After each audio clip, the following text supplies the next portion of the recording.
This week's episode of Lights Out is brought to you by... Hey, Beth, how you doing? Hi, Claire. I'm fine. How's it going with you? Can I ask you something? Do you ever stink, down there? Oh, yes. You know how dogs can be. Well, one day Rover went snooping around and went into shock. We thought we had lost him, the poor little guy. Oh, wow, what did you do about it? I started using Fanny Fong's foot freedomizer. Now my feet are no longer offensive. But Rover still doesn't come near me.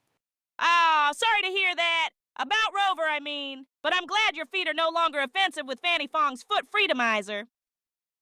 Can you use it anywhere? Fanny Fong's Foot Freedomizer. Free foul feet from Fumigus Funk.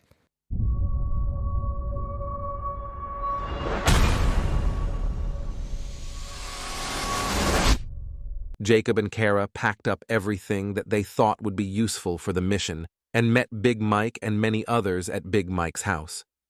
Hey, Big Mike. Wow, I didn't expect so many people. They have nothing to lose. What's the plan? We've been in touch with the real army. They want us to create as many diversions as possible. That's really specific. Well, they can't tell me why, but I suspect they want to put a little fear into the evil bastards. They will shit their pants when they realize that they don't only have the real military to deal with, but also millions of armed and pissed off Americans. You really think that many will join in the fight? Oh, yeah.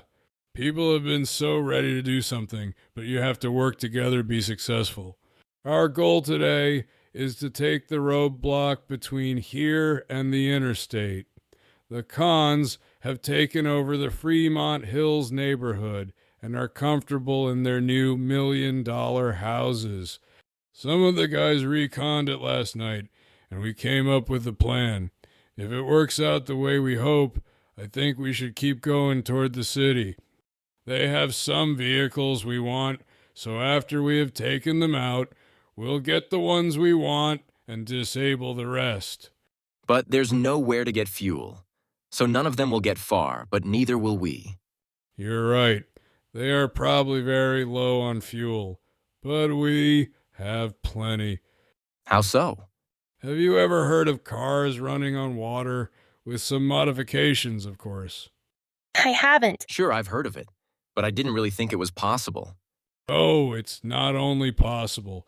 We have several vehicles that have been retrofitted according to plans posted on the internet before it was shut down. Some of the guys will be working shifts to get more going, but we need more parts to build the modification kits.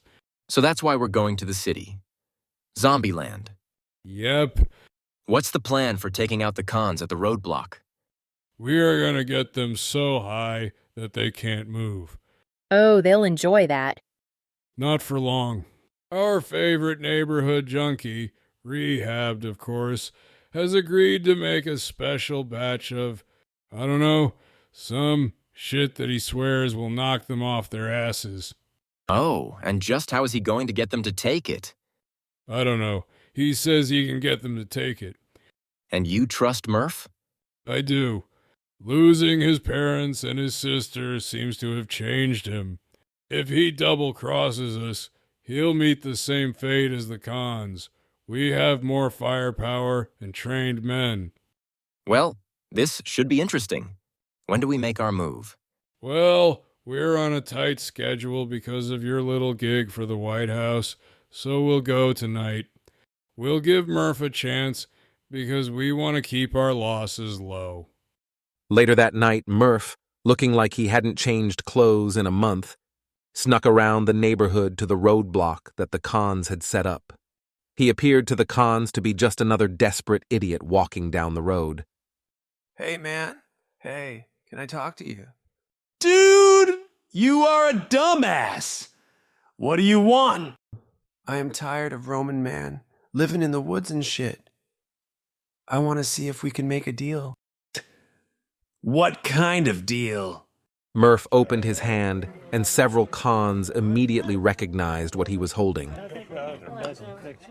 Okay, need that. I'm just looking for a dry place to lay my head and scraps of food, and I can make all you want. This shit better be real, dude, or I'm gonna pop that pimple on your neck. Hey, I swear, they call me the doctor, 'cause I make the best medicine. Murph was lying. Nobody called him the doctor. Follow me. Keep your eyes peeled, fellas. Murph was brought to meet the leader. Ah, Johnny, this guy has something to show you and wants to make a deal. Murph showed the leader his medicine and told him he had plenty more in his backpack. I'm just looking for a place to crash and something to eat. The leader took the backpack and said, "Okay, you try it first." Yeah, no problem. Murph was an interesting guy. One of his talents was magic tricks, and he had no problem fooling the cons. Several hours later, gunshots would be heard. As the sound became more sporadic, several houses began to light up the night sky.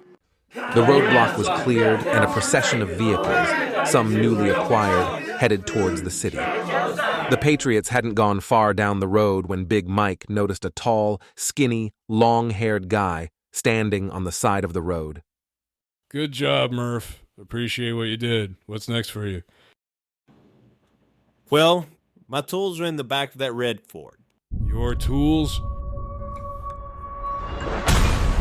Oh, I'm just getting started. Get in.